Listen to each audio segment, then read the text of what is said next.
মমতা বন্দ্যোপাধ্যায় কাণ্ডারি তো, এবং তাই জন্য কাণ্ডারিকে সবসময় পাড় দেখতে হয়। এক্ষেত্রে তৃণমূল নেত্রীর কথা শুনে মনে হচ্ছে এখন থেকেই 2026-এর জন্য দলকে তৈরি করছেন। ওই 26টা তিনি দেখতে শুরু করে দিয়েছেন। 21-এ 77 আসন জেতা বিজেপি লোকসভা ফলের নিরিখে কিন্তু এখন 90টা বিধানসভায় গিয়ে একথা স্বীকার করে নেওয়া মানে বিজেপি যে বিধানসভা ভিত্তিক ফলাফলে উন্নতি করেছে সেটা মেনে নেওয়া। এবার মমতা বন্দ্যোপাধ্যায়ের মতো পোরখাওয়া নেত্রী সেটা কখনো করেন? কেন বলুন তো যে কাঁধ ঝুঁকে যাওয়া প্রধান প্রতিপক্ষকে এইভাবে মানসিকভাবে চাঙ্গা হতে দেবে? তাই তো, তিনি যদি মেনে নেন তাহলে তো প্রতিপক্ষ যারা ভাবছিল সবই গেছে তারা তো ভাববে না আমার ছালার মধ্যে একটা তো অন্তত আছে, ব্যাস চাঙ্গা, এবং তারা সামনের দিকে তাকাবে। এটাই তো তিনি চান না।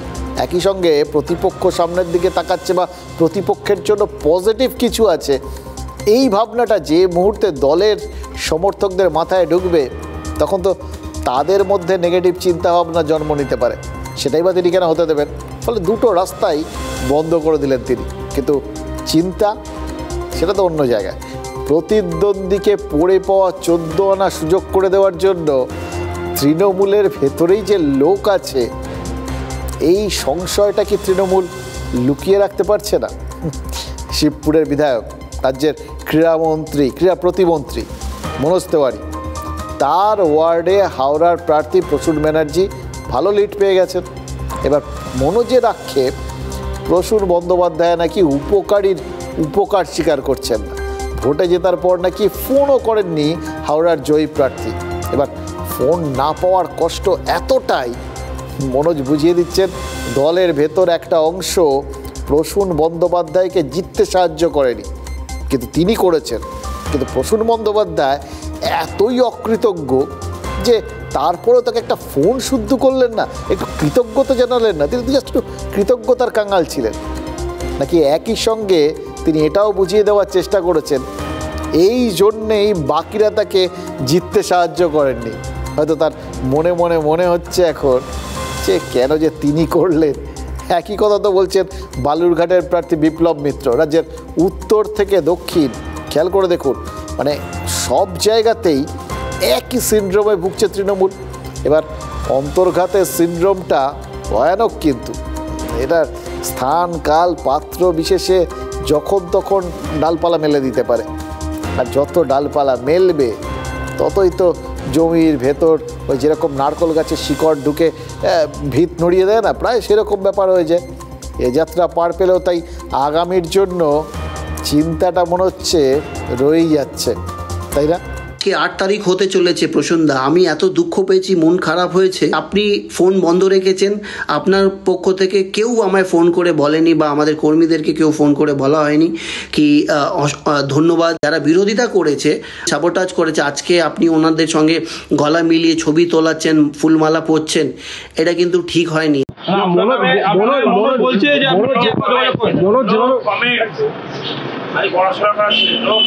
মনোজের বক্তব্য আপনি নাকি ওনার সঙ্গে যোগাযোগ করেন, বলছে আপনাকে যেটা চোখের সামনে আমরা দেখেছি, ভোগ করেছি, যারা বাধা দিয়েছে তাদের সঙ্গে করেছে বলে এই আউটবাস্ট। মানে মনোজ যে বার্তাটা দিলেন না, তার থেকে একটা পরিষ্কার, মানে প্রসূন বন্দ্যোপাধ্যায়কে তিনি একদিকে অকৃতজ্ঞ বোঝালেন, আর তার সঙ্গে যেটা বোঝালেন সেটা আরও ইন্টারেস্টিং। মানে দলের মধ্যে কারা দলের বিরুদ্ধে কাজ করছে, অন্তর্ঘাত করছে। দলের ক্যান্ডিডেটকে জেতানোর চেষ্টা না করা মানে তো অন্তর্ঘাত করাই, দলের বিরুদ্ধে কাজ করা। তাদের চিনতে গেলে নাকি প্রসূন বন্দ্যোপাধ্যায়ের দিকে তাকিয়ে থাকলেই তার মানে চলবে। তার সঙ্গে যারা আছেন তারাই তার মানে দলকে জেতানোর চেষ্টা করেননি। বললেন তো মনোজ, যারা দলকে জেতানোর চেষ্টা করেননি তাদের নিয়েই ঘুরে বেড়াচ্ছেন প্রসূন বন্দ্যোপাধ্যায়, ছবি তুলছেন, ঘুরে বেড়াচ্ছেন, তাই না? এবার প্রসূন বন্দ্যোপাধ্যায় তিনিও কি কিছু বললেন না? নো কমেন্টস বললেন। এ ধরনের মানে অভিজ্ঞ রাজনীতিক হয়ে গেছেন তো, অনেকগুলো বছর হয়ে গেল, অনেকগুলো বার তিনি সাংসদ হয়ে গেলেন। তাই এই পরিণত বোধটা, বয়সেও তিনি প্রবীণ, সেটাও ঠিক আছে, কিন্তু তার সঙ্গে কি বললেন, তিনি লেখাপড়া জানা লোক, ওই জন্য নো কমেন্টস। এইবার বুঝতে পেরেছি, এটাই বোঝাতে চেয়েছেন। তাহলে যিনি কমেন্টস করেছেন তার লেখাপড়া নিয়ে প্রশ্ন তুললেন নাকি? দেখুন, প্রসূন ব্যানার্জি আর মনোজ তেওয়ারি দুজনেই খেলার মাঠের লোক, তাদের মধ্যে এই যে লড়াইটা, এটাকে স্পোর্টিং ফাইট ধরবেন নাকি স্পোর্টিং স্পিরিটের অভাব বলে ধরবেন? মনোজের কথা শুনে কিন্তু মনে হচ্ছে শুধু অভিমান বা আক্ষেপ নয়, সুনির্দিষ্ট অভিযোগটাও রয়েছে। এবার এই অভিযোগটাই কলকাতা সহ রাজ্যের বিভিন্ন পুরসভায় তো ছড়িয়ে রয়েছে। ফলে গ্রামে একচ্ছত্র শাসন কায়েম করলো, শহরের বহু এলাকায় তৃণমূল পিছিয়েছে। এবার মজার বিষয় কি জানেন, এই বছরেই কিন্তু আরও কয়েকটা ভোট হওয়ার কথা আছে। বেশ কিছু বিধানসভার উপনির্বাচন রয়েছে এবং হাওড়া আর দুর্গাপুরের মতো পুরসভাতেও নাকি ভোটের চান্স রয়েছে। সেরকম সময়ে মনোজের মতো নেতাদের মনে যদি অভিমানের পাহাড় জমতে থাকে, তাহলে পরবর্তী ভোটগুলোর আগে সেই অভিমানটা রিলিজ হবে কি করে বলুন তো? আর রিলিজ না হলেই তো মানে বিরাট বড় সমস্যা। এই অভিমানের পাহাড়ে দলের কোন প্রার্থী যে কখন চাপা পড়ে যাবে কেউ তো গ্যারান্টি কিছু দিয়ে বলতে পারবে না। এবার মমতা বন্দ্যোপাধ্যায় আজকের বৈঠকে পরাজিত প্রার্থীদেরও যে শুভেচ্ছা জানিয়েছেন, সেটারও কারণ কি এটাই যে কোথাও গিয়ে তার মনে হচ্ছে যারা হেরেছেন তাদেরও হারার কথা ছিল না, তাদের যারা জিতেছেন তাদের যেরকম তাদের দলের লোকেরাই জিতিয়েছেন, যারা হেরেছেন তাদেরও দলের লোকেরাই হয়তো হারিয়েছেন, এটাই হয়তো তার মনে রয়েছে।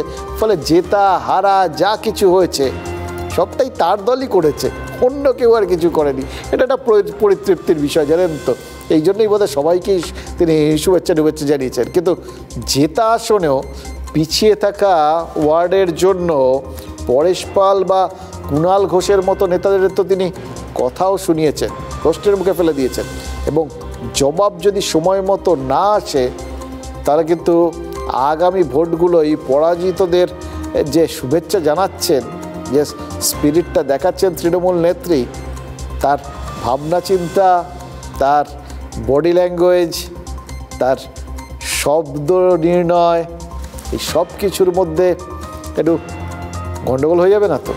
অন্যরকম হলে কিন্তু আরও অনেকের ওই বললাম শিরদাঁড়া দিয়ে ঠান্ডা স্রোত ওঠানামা করবে, এটা এখনই বলে দিতে পারি।